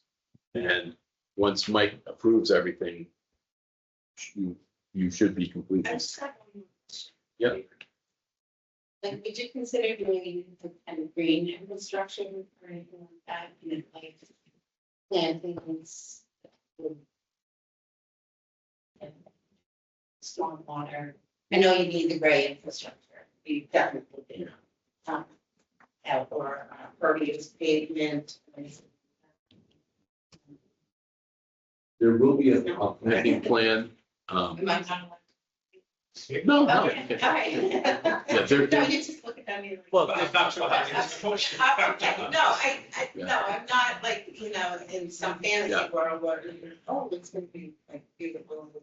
I chuckle now, I do have respect for Kevin, but in a previous project, there was delineations of where the plantings should be. And a couple things got taken out that shouldn't have been, so there now has to be a remediation of that. They do get held Yeah. accountable if Yeah. they make a mistake on something like that. I haven't heard what that remediation is gonna be yet, but it's something I'm paying attention to. Because I can walk from where that remediation point is to my house straight through the swamp in about less than 3 minutes. So I think 3 of us are within spitting distance of the other. Anyways, thank you for your concern. Thank you for coming and keep coming because we like you. You're very polite and you ask good questions. I would like to resolve the issue of the access to Brook Street for walking. One of my personal bugaboos is safety. I personally don't feel it's safe to ask. I understand where the playground is and the community center and library, and these are 3-bedroom apartments, which to me means kids. And if we're gonna force a mom to walk down to the playground with her kids, and there's no sidewalk on 140 now, is it safe for them to walk 140? Or is it safe for them to go out the back entrance out to Brook Street and walk down Brook Street, which also doesn't have a sidewalk, but it can get to the end where there is a sidewalk by the time you're on the highway. I would propose that we make sure that there is something that's gets as much privacy as possible, Mr. Henderson. There is some sort of sidewalk out the back to Brook Street. Yeah. This is, as you've noticed in every single thing, I open it up to the public every single time. I always do it first, go from the board, then I open it to the public. I'm expressing a personal opinion of what I think is safer. I don't know, for those who know, I walk with my grandchildren downtown a couple of days a week. 140 is the worst part of it. That's not, never mind with the construction right now, but it's not a great, 140 is not a good street to walk on. If you've got little kids, you got the stroller, you're heading to the playground. So that's my own personal thing. I wanted to get you guys to chip in, and then I will open it to the neighborhood. That doesn't mean that I don't make the decision for the board. The board makes the decision for the board. But I've been going to the planning meetings downtown, and for how many years, and the big concept we hear in town is people want to walk up a Lupton. If you've gone to those planning meetings, that is what people have been looking for, is a walkable Lupton. Unfortunately, it doesn't help the neighborhood unless you like having, families walking by with little kids going down to the playground. You like that? Great. The kids that live on Brook Street, make it Street. Okay, so you do the same thing. Okay, anyways, but I want to go to the board first, get your questions, comments, concerns about this, what your thoughts are. I want to open it to the public as usual, and then we're not making any motion on the formal thing today, but we're trying to get them to develop a plan that that's closer and closer to what it's going to finally be. I drove up Brook Street recently, and I have to say, I didn't feel the pedestrian to be safe on that either. It's pretty narrow and bendy. Yeah. But then the same is true of a lot of streets in town, and I guess our parents are happy with that too. But I think I just heard residents of Brook Street will be happy if a sidewalk went in. Is that right? No, that's not what. That's not, okay. He asked if I enjoy kids walking down the street, and I said, yes, the kids that live on that street, on a house on that street for that reason, in Piccadilly Street. It's a nice quiet neighborhood. What they don't want is children for 27 new apartments that don't live there. And I don't think it's the intention of the board to make it safe for someone that bought a house on 140 to walk on a different street. Well, remember, You're not making it safe okay, for I'm other going to people. hold you for a second. I'm going to hold you for a second. I understand you and I'm going to listen to you. This property is on Brook Street. It is. This property is on both. It goes from one street all the way through to the other. Okay, and they would be buying a house that butts to Brook Street. What's the address? Yeah, the backyard goes all the way through. That's not what I asked you. What's the address? All right, you know what? You're gonna get your chance, because I think everyone should get their chance, and I'm gonna hold this meeting. Yeah, but I'm gonna go through these guys first, and then I'm gonna go to you. I can't guarantee I'm gonna make you happy. That's not, but I'm gonna try to keep things safe. Okay. Question, Mike? stormwater questions, No. civil engineering questions, and sidewalk Well, questions. it's not about the stormwater. I mean, if people are gonna walk down the street, it's better safer to walk the sidewalk than the street. There's less of a chance of getting run over. But there's no sidewalk on either street, so Yeah. which is safer, 140 or Brook? Right? I think we just heard from the resident that it's for its only which down Brook Street doesn't belong safe. I believe that's what was said. Okay. Bob? Not yet. Not yet. Eric? No questions. As far as I'm concerned, this has access to Brook Street. Brook Street's a public road. Everyone in town is entitled to use it. And this has been, as you pointed out, a major priority for a lot of people in town to have a walk Upton. I'm on the Trails Committee, work on, putting in trails all over town. I live not that far away. I want this whole area to be walkable as well, and I think a lot of my neighbors do. And everyone's entitled to use that road. It is a public road. No, I'm not wrong. Bob? I don't think with this development, we should inconvenience all the people on Brook Street. I think that's why I brought up the idea of a sidewalk before the project's really done, even if the town pays for it, gets reimbursed in some fashion. Yeah. So that you're not building something to say yes, but making it inconvenience for other people.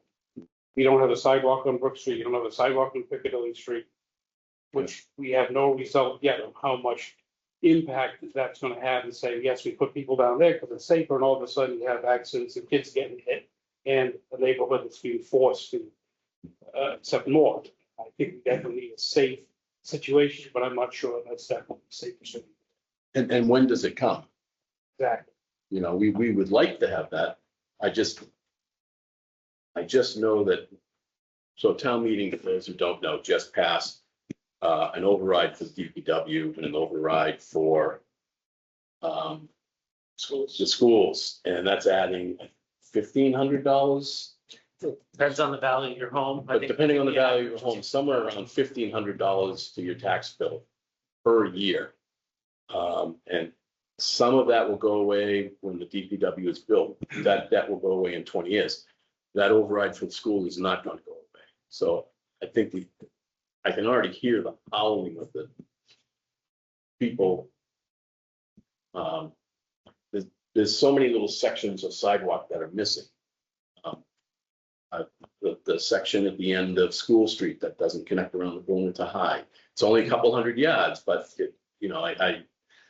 it's an impediment. I think the question is if your own kids had to walk down the street, would you send them down 140? Or would you send them down Brook? Mr. Chair, with your expertise in grandchildren, if there were a sidewalk on that side of 140, and there's cars accelerating up the hill at 45 miles an hour, would you really feel any safer? If you had a sidewalk, I would be much more willing to not worry about it, because the modern sidewalks are pretty good. Yeah. But there's not a sidewalk. Yeah, I know. If it were added, and you got a 2 or 4-year-old, does that feel okay? I mean, I'm more partial to walking on small side streets than I am. I'm over here on School. I always cut through Nelson. Nelson doesn't have a sidewalk, but I don't feel endangered in it. Yep. The only dangerous part's coming down the steep part of the hill next to Town Hall. And that doesn't have a sidewalk either. But again, there's not a lot of traffic on it. Yeah. But 140, you got those trucks going by. Yeah, I'm concerned about trucks going by the sidewalk, the small kids you're trying to bring. Right, so that's why we don't have a sidewalk at all on the 140 side. We don't have it on Brook Street. I'm a proponent of sidewalks on either street or both streets. But that we don't have the power to grant that sidewalk now. We don't have the power to influence that sidewalk in any way, shape, or form. The only thing we can do is the teenagers are going to go out whichever way they want. No matter what, any teenagers there are going to go out any way they want. The question is do we, when you got a mother with a stroller, little kids, you give them a sidewalk so they're not in the mud, and do you make provisions to maximize what the privacy of the people on either side of where that entrance comes out. You know, if we can demand some things to make there be better privacy, if they have to go out to Brook Street, I would like to include those features. But I think the teenagers are gonna go out whichever way they want. They're gonna go the shortest route they. They're gonna go the shortest route they want. And it could even be some of the adults, you know, wanting to walk over to, for those who haven't seen, the building next to Rushford's is gonna be redone. And I can see parents in the neighborhood wanting to walk down the Rushfords. I mean, how many of you guys, I've walked down the Rushfords. I don't drink beer, but I like the pizza. When they have the pizza. People will absolutely exit this way no matter what we do. If we look at like Station Street, a lot of people Yes. walk down Station Street, a lot of people walk their dogs there. A lot of people cross the railroad property, no matter how many times you tell them that's illegal. They cross the railroad property against the trails on Blueberry Lane. Yeah. People are going to go through this access area no matter what. And Station Street doesn't have sidewalk either. Yeah. But my daughter happens to live on Station Street too. He lives right around the corner, and it is like the best street to walk on, because it's low traffic, it's pretty, and it's a nice little walk around. I just wish from Station Street down to Grove, down all the way to Rushford, had a sidewalk. Yeah, me too. Because that's the missing link, and that's what we keep doing here, is we don't put the links in to make that complete circuit to keep it safe.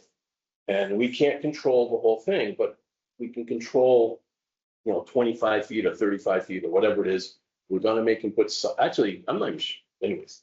He's gonna have to have whatever sidewalks get him out to the sidewalk that the state's putting. And as Governor's Landing go in, I hope the sidewalk gets extended up the hill. Yes, sir. I'm not sure where to start with, but I mean, I think, our approach is always trying to get a balanced approach, trying to, Yep. whether it's 40 or not, we want to know what the neighborhood's looking for and all that kind of stuff, right? So I guess where we have sort of graduated to our thought process, right? I mean, I think in the beginning, we did think that we wanted to have a walking connection to Brook Street. There's no question. Day one, we thought, hey, that might be a good idea. But in meeting with the neighbors, they didn't sway me to tell me which way I wanted to go. It just, it made us think a little bit too, okay? So there's many ways I want to try to approach this right now. So I'm looking at it like, I agree, Brook Street is a public street, so I don't necessarily agree with that. I mean, And they own frontage, you own frontage. However, my new buyers have never lived with access to that street, right? So in my opinion, from a balanced approach, I could be putting an onus in a neighborhood that didn't otherwise have that. And on the new properties that we're gonna sell, those people never knew it existed or even if it was a possibility. So I don't think that if we have buyers that perhaps wanna walk to town, maybe they won't buy, which, could affect us until sidewalks do get connected down to the street. But where the interesting fact is that on a public street, but the very, important thing to remember is that our street is not. We're a private property. Okay, so in theory, I know they don't want me walking into their public street, but we don't want their kids coming and playing in our privately manicured and managed and insured property. Kevin, it comes down to safety. No, what's safer? What is safer for kids? They're gonna walk to the park. But what's the safest way for them to do that? If they continue, so clearly, the way the deal, and I agree with Mike, the state thinks about everything all the time, right? So we're gonna have a sidewalk now that's gonna go from our lot one to lot one. So out of everybody on that street, the only people that are gonna actually comply is gonna be us, right? Because 41 still hasn't done anything, and the state didn't think to connect it, so that's terrible planning, obviously. But I think that the reason why the state is going, up towards Milford, in front of our property, is because their intention is that, we have MBTA zoning now at Governor's Landing. Yeah. And it will be developed someday, some big crazy, but the point is that, so what, is that the solution though, that we would end up having 100 or 200 new units at Governor's Landing? And then all of those people are gonna come down the sidewalk and take us left into our private property? and then it goes through to Brook Street. So the one thing is, it's really, to me, it's kind of starting something that would not be, it would be an unintended consequence. How's that? We'd be sitting here and people are gonna pick on all of us here saying, who would have thought to do that? Like, you know, but we thought should. Well, the teenagers are gonna go wherever the shortest is. Right, our intention though, so, you know, we volunteered, we knew that the town wanted to connect the water line, right? So we're connecting the water line to Brook Street, but that's a temporary project. From our first meeting, we would definitely, you know, holding that card of, well, we weren't sure what the fire chief was gonna want. So we didn't want to take that access off the table if the fire chief said, no, I need to come through, right? We've had a lot of meetings and we now know through the letter that they're very comfortable with that access, so we don't need that. So I think, you know, my intention would be, there would be nothing left there from my side or from the people on Brook Drive to even take a shortcut through, because we would be fencing, landscaping. Well, that's for these gentlemen to decide. Oh, yeah, no, But no, it comes down to, what do you, honestly, Kevin?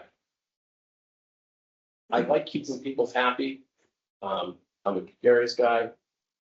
But in all honesty, who here is gonna raise their hand, stand up and say it's safer for a mother with a stroller to walk down 140 than to walk down Brook Street? Who wants to stand up and say that? There we go. We got two. I won't. I agree with you, Bill. Yeah, no question. But that's not the only question on the table. What's the safety of the people in the neighborhood when you put 75 new people coming through our property, on our property all the time? You know, they're coming through the public roads. Excuse me. You don't know the type of people that are gonna be living in this. They're not gonna be all ladies with baby carriages, that's for sure. They could be anything. You talk about, you know, there'll be people there, they want to go rushing back and forth every night. There'll be 8-foot fences between my property. I won't even be able to look down the street. My whole property is going to be fenced. My whole property, 100% of it. Mine's fence. And Peter's too. You know, so it's not just safety. Anybody with a common mind knows it's probably not safe to walk. Okay. After this last meeting, I met with Representative Radian. And I know we talked twice, you know, he was gonna go and talk to the state. I think eventually the state will put a sidewalk there eventually. But you'll be wrecking a neighborhood. We have people that come from Grove Street now, and there's green bags all over the place. They have their dogs go and they drop the green bags wherever they want. And it happens all the time. We're gonna have those families, they're gonna be coming in, they're gonna have dogs, they're gonna have, you know, it'll wreck a neighborhood. And you should, that's up to the board to think that out too. These are people that aren't even here. They haven't paid a dime taxes. I've paid taxes in this town for 80 years. And I think that some consideration should be. Mr. Henderson, I say, I've been honest with you, I respect you. But there has not been a horrible outcry from the neighborhood, from the last apartment that got put in up by the hat factory. Those neighbors have not been. They're rental units, they're not condominiums with big homes. So someone owning is not as good as No, I'm not than someone saying who's that. I'm saying renting. you don't know. They could be Right, all, and they don't know. and they could Sidewalks, so, you know, it's Right. already built, so that property went in, sidewalk. But I think for me personally, I do not speak for this board. For me personally, safety, we have a fantastic asset in the community center. Fantastic. I go there twice a week. People are gonna want to go there. I'm close enough that I can walk, and I enjoy doing that with my grandkids. I think we can, you know, now, someone else raised their hand over here that wanted to speak. I know you wanted to speak, sir, and I want to give you that opportunity. I did. I mean, I echo what Mr. Henderson over here saying, what he's saying, what the rest of the neighborhood is saying. And we don't want that additional traffic of unknown quantity of humans. I don't even know what the governor's anything is. This is a way down through the woods and Brooks is going to bring another how many people that would then walk down 140 and cut through this development and then use the walkway. Right? That's an additional quantity of people that are bringing dogs, trash, and who knows what quality of people.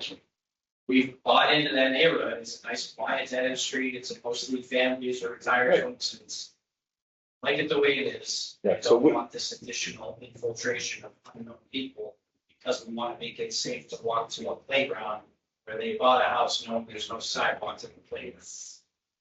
One second, thank you. We would be buying it knowing that there was a sidewalk if we required. It sounds like, Mr. Officer over here in the picture. Sounds like he's willing to basically close it up and make his property nice. But that would be People coming to the other. he wants to keep you guys happy. And then I personally would like to keep you guys happy. But I'm also here, I've spent how many years going to public meetings where we're asking for a walkable update. And I cannot believe that in terms of public safety, anyone would want kids to walk down 140. Why did they put 27 residential units? If that's. Well, the reality of it is a developer, and I don't hold it against them. People buy land to develop things. Mr. Chair, can I interrupt for just a moment? Yes, Mike. We're having a lot of back and forth. Yep. Your opinion, I feel is very clear. Yes, that's true. If, I think it'd be effective to just go through the residents who've showed up today for them to give their comments on the record.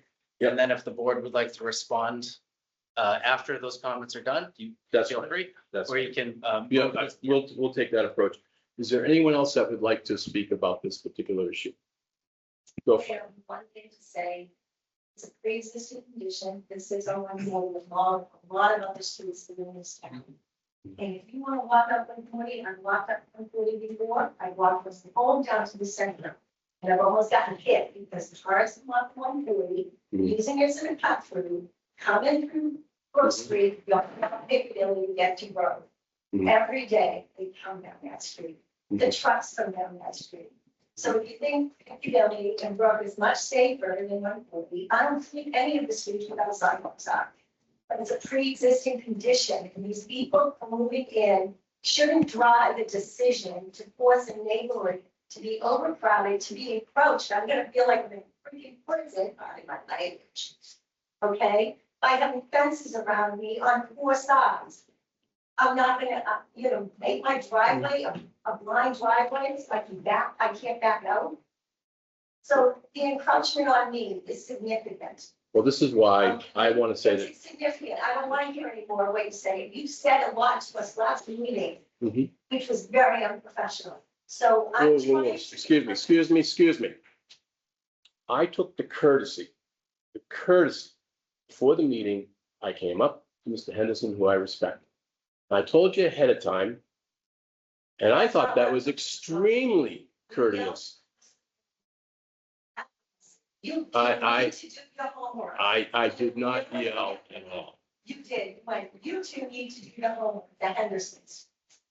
You also said, Bill, when I said I could get a bunch of neighbors here, you said you didn't care about having any neighbors here. And I want to. You know what? I'll take the heat. I'll take the heat. I think safety is the paramount. Safety is paramount. Put a sidewalk on every roadway. If you want to I concur. We all agree with that. We all agree with that. We want sidewalks. Yeah, you're a teacher at Darwin Tech, right? What? You teach at Darwin Tech? No, Where? I'm retired. Oh, you died. I'm retired. Well, trying to be. So we have dozens of children that walk from Mendon Street to Pleasant Street every day, every single day. We have people that walk on Maple Avenue.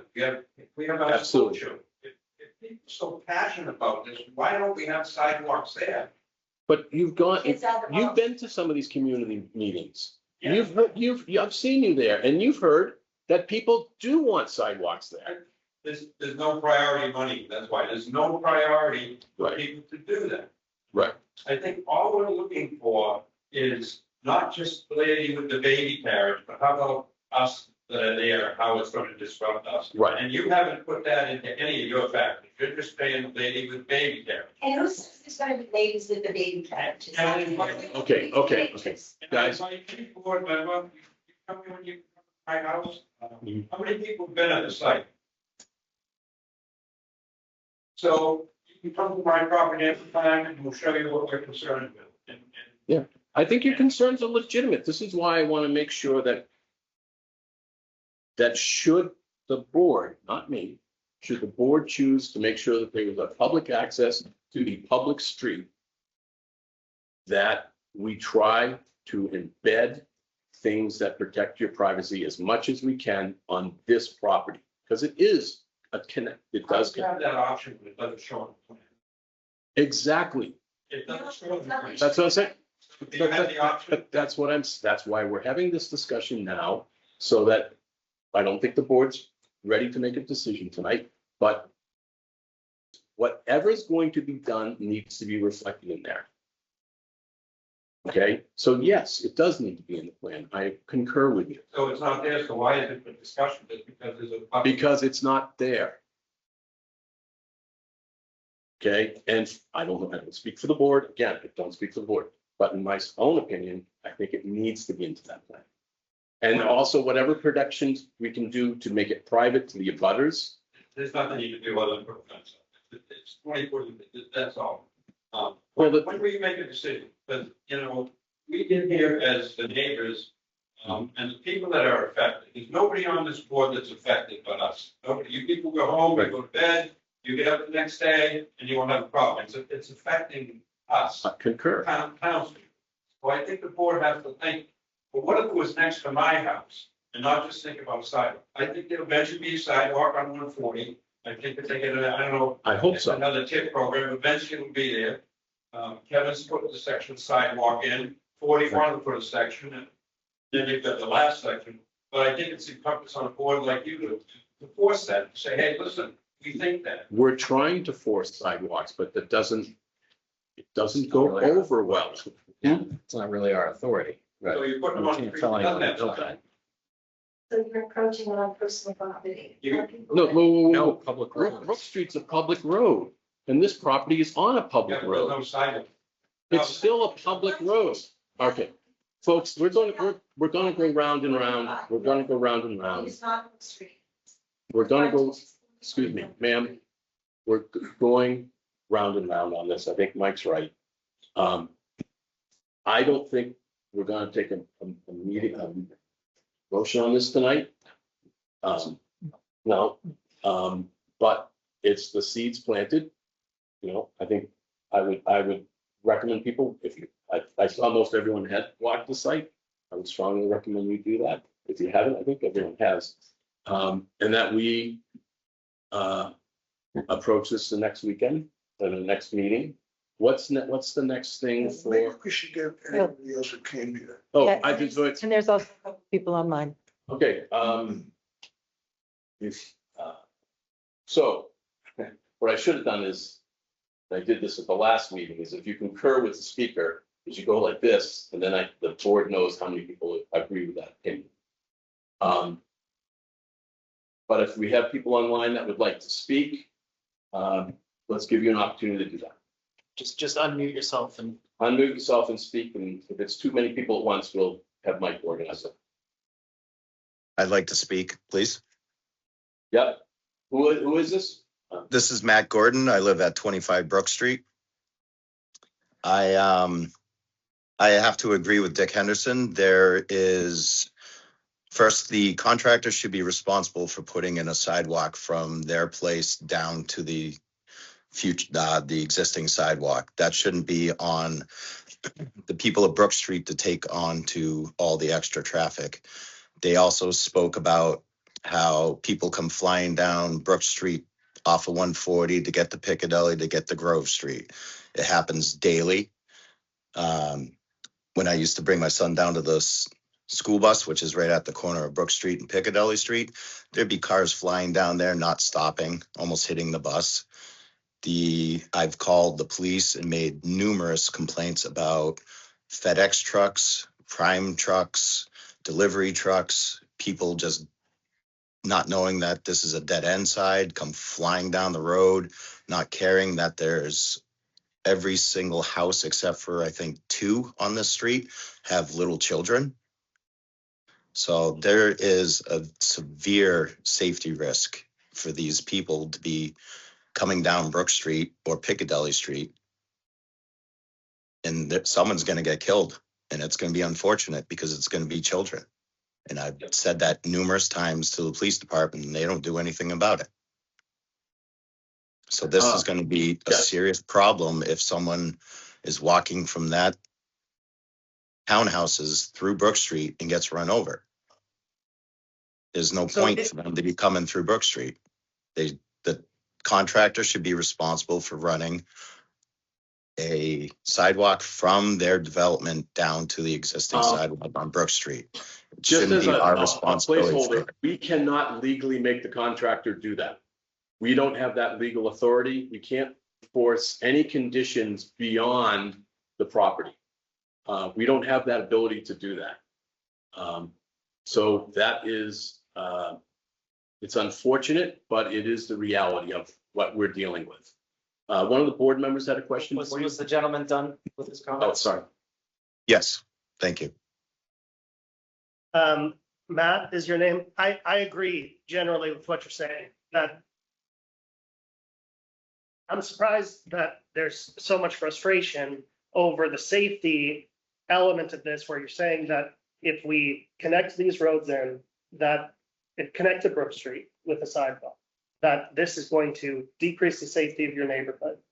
Where now you've got members of your community talking about how unsafe the road is. So in my mind, which one is it a peaceful, quiet road, or is it a dangerous death trap?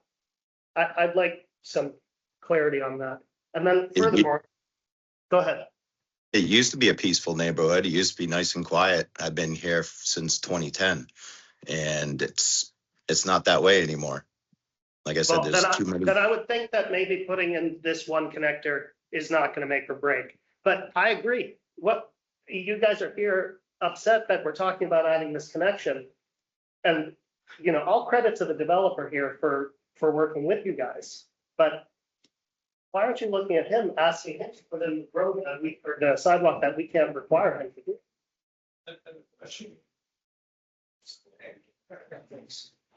Yeah, just going on your place.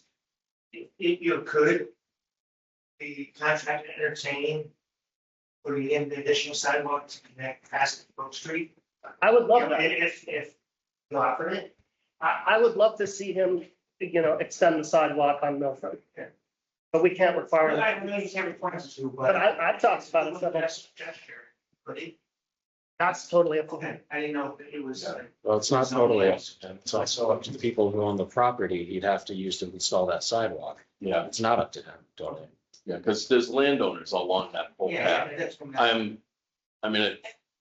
Was it the one property next door, is any more come of that plan that? There was some interest in the adjacent plan, property that someone might do something with it finally. And if that person came before us in the planning board, we certainly would say, if you want to develop this property, you've got to put in a sidewalk, and that would be one, if they came before us, we could make that as a condition. We certainly are already doing it on this, but we can't force him to buy land down the street, to put in a sidewalk. That's not in front of, we just don't have that power. Through the chair, were there additional comments from the public that have not spoken? Yeah, if you can direct, I don't have my glasses, so I can't see this tonight. If anybody else is on the Teams meeting who would like to speak, go ahead and unmute yourself.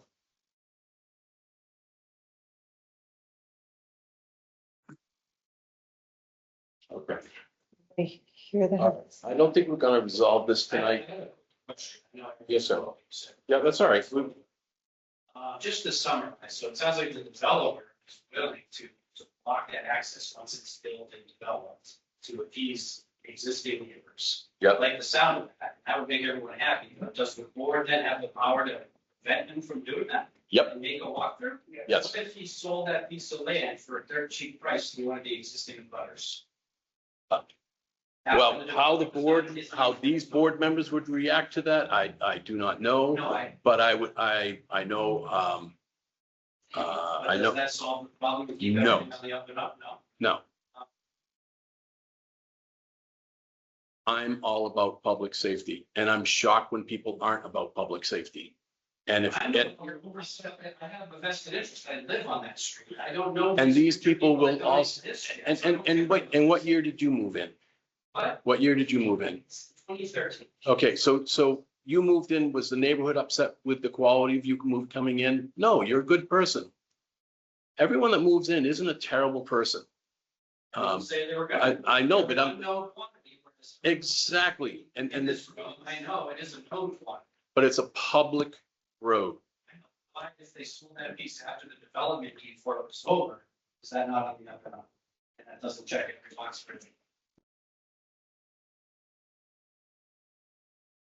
How the board would react to that would be up to the board. But, They not be allowed to sell a piece of their own property? I don't really want to comment because I, It's a legitimate question. it is. But Would they be allowed to do that? Modification of the 40B application. I'm not sure how significant it is, what they might have to resubmit. I'm just trying to find something to get rid of existing neighbors, developers live against their property, develop it how they want. yeah, it's very hard to keep everyone happy. That's Very hard. No, these are my neighbors. I've known some of these people and respected some of these people for over 20 years. seem to. Do you think I- pushing the agenda the other way. What? You seem to be the only one pushing the other agenda. I also go to a lot of these planning meetings where the town has consistently asked for a walkable Upton. So I know what the town wants, because I went to, and I know some of the people out here have also been to many of those meetings. That's a desirable trait of the town. And that, I haven't bought in town yet. You haven't voiced that opinion. They don't even know. but that. they're going to be members of this town. They're going to be members of the community. Hopefully, they'll be members of everything from, you know, the fire department to the churches, and everything else. It's planning. It's not choosing between people. It's planning. Find it As he said, out. people have said many times they want a walkable Upton. It has been a priority that's been These unknown people said that. many times. What's that? These unknown future potential buyers said that. The current residents of Upton have said it. And so it doesn't make sense for us to create islands in town. Doesn't solve the problem you're trying to solve. I don't think anybody that, your point, I don't think anybody's gonna be walking down 140, with nowhere to go. It's decidable, nowhere to go, but the development, which they won't be able to go through. So I don't think the walkable Upton is this stretch here, is a good walkable Upton. I think if we completed sidewalks and made sidewalks safer, that's what we would put our money in. And I've had this discussion with you. You were the one who pointed out to me that School Street should be finished up. Well, how did that get left out at some point? Because the town hasn't, people say, but it's only a small particular amount of people that say they want to walk the Upton. It's the same people that go to the meetings. So I agree with you. I think North Main Street is a shame. I think that's Yeah. years ago. And to- School Street and that, but the town hasn't put any money into it. They say they want to walk the Upton, but when it comes to doing it, they don't do it. We have a meeting on West Upton next week, the week after. Next Wednesday. And I know that one of the most expressed thing from everybody was they hate seeing the high school kids walking along the road from Nipmunk to the Coffee Bean. There's a high traffic area and there's no sidewalk on there. And that was the single most expressed concern at the meetings that I was able to attend. And the town has yet to be able to resolve that, and I think they should. That, like, maybe they found it was too expensive, am I correct? They put a, Well- plan- they put a, I think an RFP out of Maple Avenue, and the expense was gonna be, and the thing just died. That was like Right. before my time. So. Before your time, right. it just died. because But of it's the the, cost. it's the classic because it's expensive. Yeah, okay. You got So, a pond there, you've got bankings and stuff, so the Right. expense was gonna be too high. but it could be done. And it can be done. And Town had no appetite for it at the time. right, and I have the feeling right now with the big tax increases that are gonna come through because the 2.5 rides that we just did, that the town's appetite for paying for new sidewalks is not gonna be there either. Where our best hope is you working with the state and getting a grant to get this all connected, because I think the discussion changes dramatically if we get a sidewalk all the way down to the community center. So to touch back on that, So it's been added to the pipeline, so. Right. Theoretically, it will happen sometime in the future. Like when this, we're like dealing this, with the like the state of sewer system that we have through whole Yeah, town. it's, All right, folks, I think we're going around in circles. I don't want to waste people's time. I think everyone has had an opportunity to express themselves. I know I've had way too much opportunity to express myself. Is there anything from the board that you guys would like to bring up on this matter before, do we have minutes to, yeah, we have to do some minutes and some housekeeping stuff.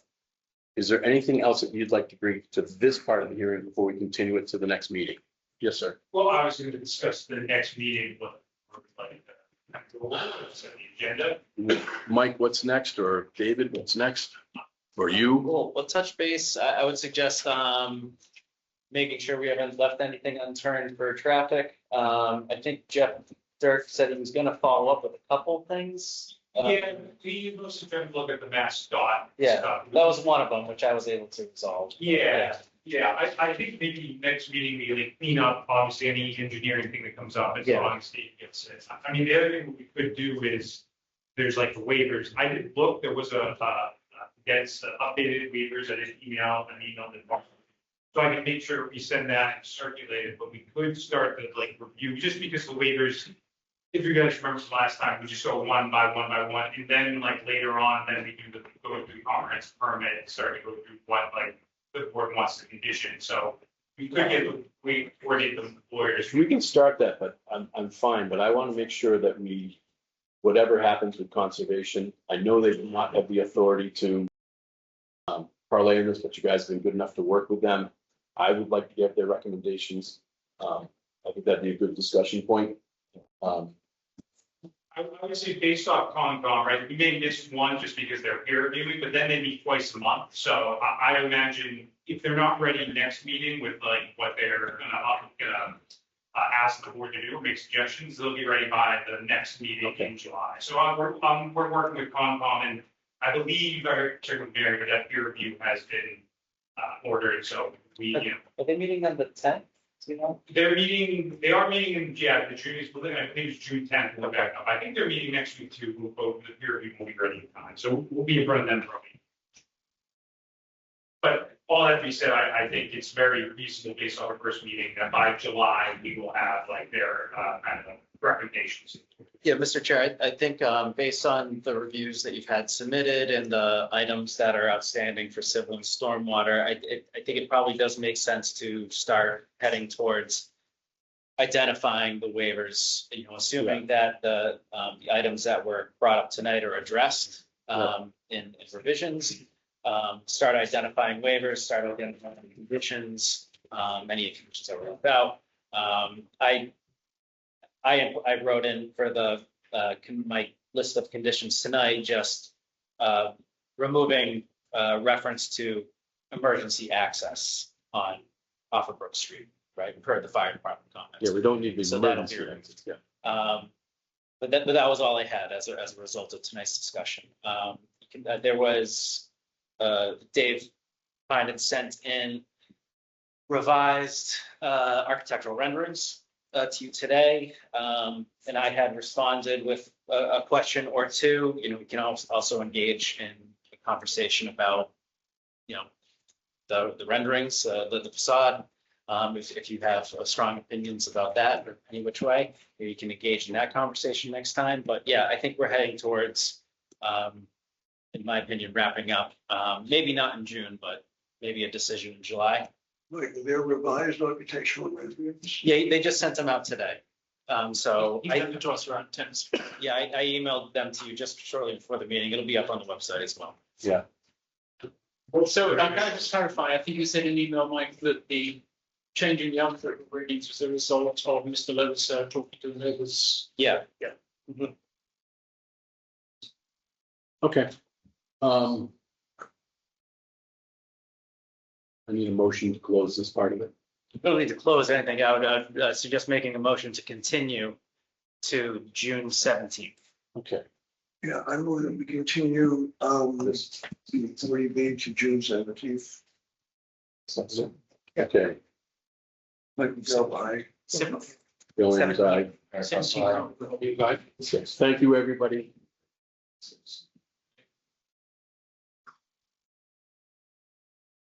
I move to approve the minutes for December 17th, 2016. I apologize. Time for you to review them, so if you look and have any changes after the fact.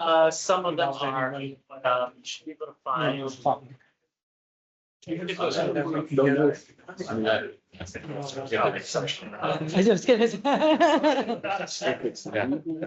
Good one. Okay, so we can approve, if you have anything, just let me know. But let's help our legal. I tend to like everything to be out. Please come. Straight up with it. And that's why I went to the meeting and started. At least if you can find it. I thought is that we call an executive session so that we, the board, could discuss this sidewalk issue. The board's still in session. Did you make motions and approve? Minutes. All right, motion to approve the minutes. He made it. Second the motion to approve minutes. All right. Gave you. We gotta let you vote. I don't know if it's least or not. But we'll let everybody vote. Eric Russell, aye. Bill Andrews, aye. Mike McGill, aye. We're letting you vote on this one, with it. Oh, yeah, right. You guys have got to take vacation sometimes. Okay. Believe me, I'm very willing to let you guys sit here on this one. Just to let you know, I will be not here in person for June or August. So I'll be either attending. Michael? Are you worried about the next one? Oh, I love it. That's why I can't, I've been bored sitting over here waiting for them. Okay, check whether you can do, what's the declaration I did? Sorry? Yeah, it's some attestation of like eating after the fact. Oh, or- Mullen. Certificate? No, you can only do one. Yeah. You can do one absence. Yeah. In what period? Is this yours? You can zoom Yeah. in. Oh, for one, for a matter. Yeah, you can. So I could zoom in. Oh, yeah, you can participate remotely. That's not. But then for one, I'm definitely gonna have to miss entirely, so I can do a Mullins. Mullen certificate, yeah. So you go. He's the expert on it. He did a beautiful one. I done mine already, but apparently Denise told me afterwards it's 4 weeks. And it's only one per, yeah, exactly. Is that something that you can send to me, or is that, okay? I think Dave sent one out. When I said my name before you, Denise. Oh, okay. I'm looking to be told what to do. Minutes are approved. You've already motioned and voted. So just the last, if there's anything, any other topics reasonably anticipated by the chairman, which there have not been. So then you motion to adjourn, right? Move that we adjourn. I'll second that. All in favor, say aye. Aye. Aye, all. Unanimous. Okay, thank you, folks. Thank you.